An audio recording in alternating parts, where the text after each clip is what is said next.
Welcome back. This is a little bit of a variety show, just a bunch of little projects that I filmed that really don't need their own videos.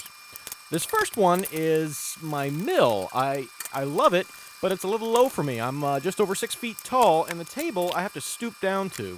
So I got a couple of 4x4 blocks, and basically just lifted it up to put it on there. The next step, what I need to do is actually put some lag bolts in there and secure it to the blocks. There's a little bit of shifting.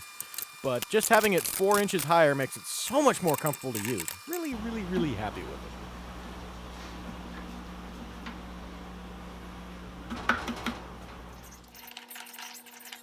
it. Now, a next problem to tackle is I have a bunch of collets for my spindexer for the mill. I've already made a collet rack. You can see it right there. Out of some sheet metal. And it's great. I love it. Wanted something a little bit simpler. For these 5C collets. I'm not going to use them nearly as much as even the R8 collets for the mill. I don't have a lathe that uses 5C collets. Just that spindexer. I found a paddle bit at a junk shop for 1 1/4 inch, which is the right size to kind of capture the taper. And I'm doing the daring here and actually doing woodworking on the mill with a paddle bit. I'm sure this is... There's plenty of reasons this isn't a good idea, and I found many of them myself. One of them is that paddle bits suck and they vibrate, and I'm probably running it too fast here in retrospect. The other part was the vibration and the stick out I used in the vise. You know, work holding is very important. We'll get to that later. But I had to secure that end because of all the vibration. It wasn't really supported. So this is a little bit of learning, and hey, you know, it's just because it's wood... the rules still apply to it as far as making sure everything is supported and rigid. So I had my machinist jack and a toe clamp on the end of it. And just went through this whole process. The mill made it very easy to make the holes evenly spaced out and in perfect line. With those holes done, now I can just drill the other way and make some clearance holes for the screws that'll hold it to the wall. I'm just going to use some longer deck screws and some anchors in just the drywall in my shop. It's already kind of torn up. And so that the screws sit flush, we'll go ahead and countersink here. It's just one of those little extra steps. Makes it nice. I hit it with some white paint because I happen to have some. And, you know, this is just kind of a quick and dirty scrap wood project, but it functions flawlessly. Doesn't look too bad. Could look better, but it's definitely utilitarian.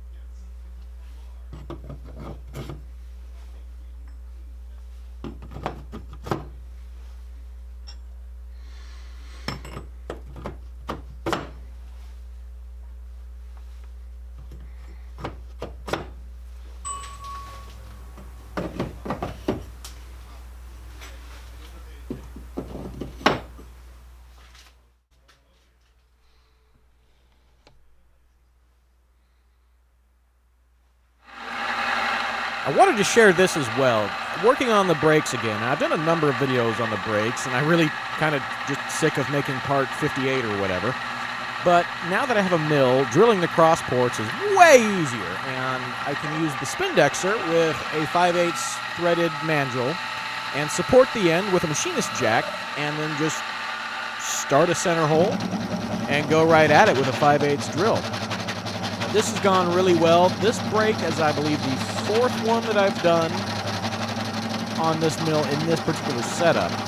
And it works great. I get a little bit of heat generation, so I should probably step up from a smaller drill bit and go that way. But so far, it hasn't caused any problems, at least in the drilling of the ports. But this one, yeah, just takes a few minutes and it goes right through. And the second port goes just as nicely as the first.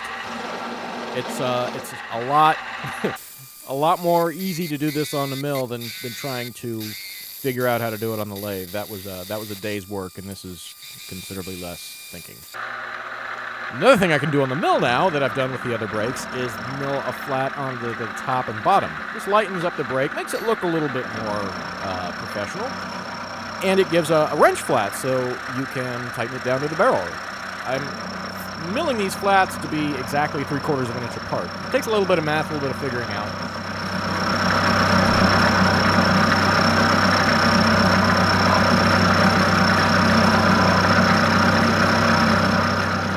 Now, what I really wanted to share in this operation is milling the bottom flat, the second flat. I guess it's not really top or bottom. I screwed up and ruined the part. I put too much faith into the threaded mandrel that is holding this part. It's a piece of 3/4 inch drill rod with 5/8 by 24 threaded on it. I've done all the operations on there so far with it, but with the milling cutter on this side turning this way, it actually the spiral flutes introduce force that can unscrew it from that mandrel. And, I mean, well, it kind of speaks for itself.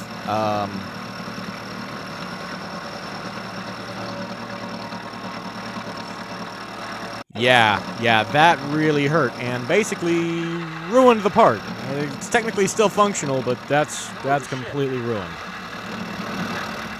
So this is great. This is awesome. I got this cheap oil can from the $2 bin at the local hardware store. I saw it. Grab it. Never too many oil cans, right? So go to fill it up here. Oh yeah, super high quality plastic pump here. It's just a real high quality piece here. Obviously, I am the last person to complain about imported things, and I don't. But this is great.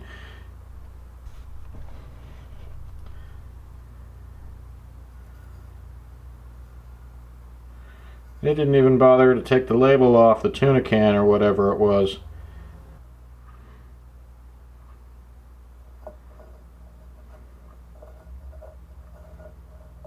I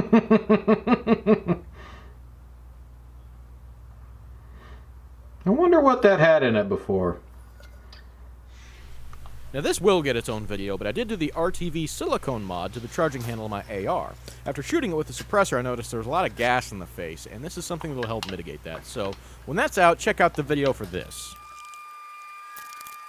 Another thing I noticed in the suppressor test video is that with something like a flashlight in place, I couldn't get a good grip around the end cap for the mount to remove it from the firearm, from the muzzle.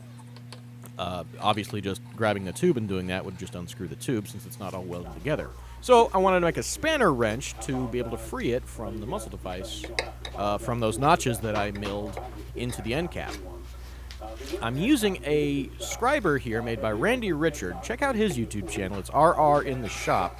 And I bought this from him. He makes these, and it's fantastic. It's a carbide tip with a brass body, and it actually screws into itself to be more compact. He even engraved my channel name onto it, which is fantastic. I should do a video overview of it, but super happy with it, and it's just making these perfect lines in aluminum. I can't imagine being so happy with such a simple tool, but I am.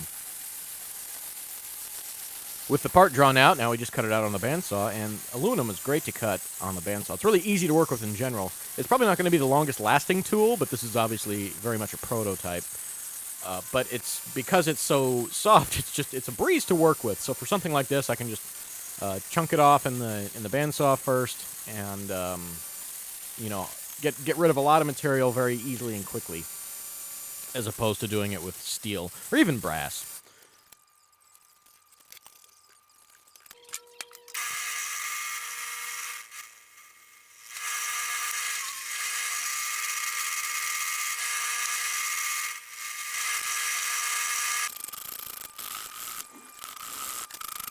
The last parts of it I just finished by hand.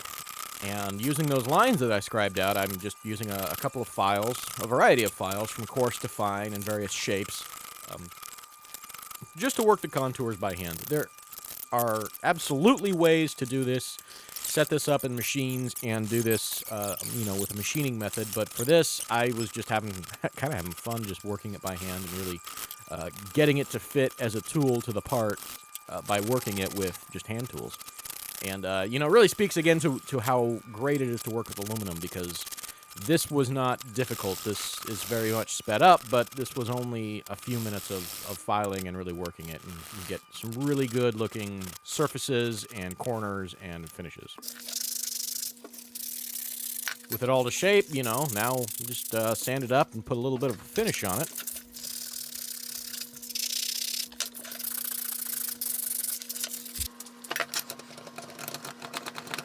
And now you can see exactly how it functions. You see where my flashlight there kind of prevents getting a really good grip around it. It does tighten up after firing, which is fantastic because it means it won't loosen.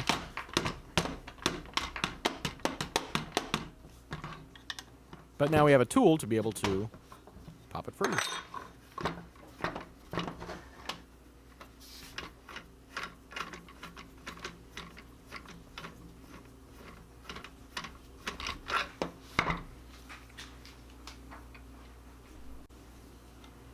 The other function of this tool, you can see I put a little black paint on it, I can loosen the end cap if it's tight, which it does get tight, and that's great as well. And I can also use it to tighten the end cap.